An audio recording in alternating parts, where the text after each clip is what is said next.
Coach, I hear what you're saying, and generally makes a lot of sense. But I want the nitty-gritties. I know players locked you out of your own training sessions for 2 days. For 2 days. Just tell us a little bit about that. Like, what happens? Why are players turning into saying, Coach, stay away from us. We don't want to see you. And how did you solve that? Well, first thing is we were beaten 85-0 by Portugal. So already the players were embarrassed. They were humiliated. Because nobody likes getting thrashed on international television. So, excuse me. So when we came into training on Monday, gathered the players, said, right, we've got one more game against Hong Kong. We have to play hard. Everyone, you know, think about what we did. We're embarrassing. And now I need a refocusing this week. They just told me, Coach, we've been here 3 weeks and we don't have a cent.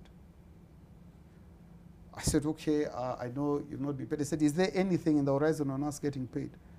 I said, well, right now there's nothing. This is our training. So I've put cones, everything. So I had a conversation with some of the leaders. I called all the team in and I said, is this an issue? And they all raised their hands and said, look. And literally, there were some people who had left families who were starving. That was the reality. So on that day, that was it. They played touch rugby. And they said, no one is to show up at training except the medic, the physiotherapist. I said, I understand it. And that's why I posted something on social media. And I said, the next few days, need everybody to be calm. Yes, we saw that, I needed mutual understanding. Needed a lot of empathy. Because you had to understand where the young men are coming from. And there's a group of angry young men who are desperate. It doesn't augur well for any conversation to happen. So I had to remain as calm as possible and then try and fundraise as well. Since I was locked out of training, I now had time on my hands.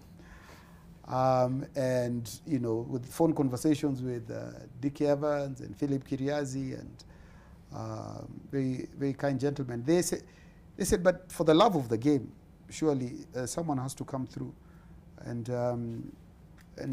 they did manage to come through with $35,000 in 48 hours.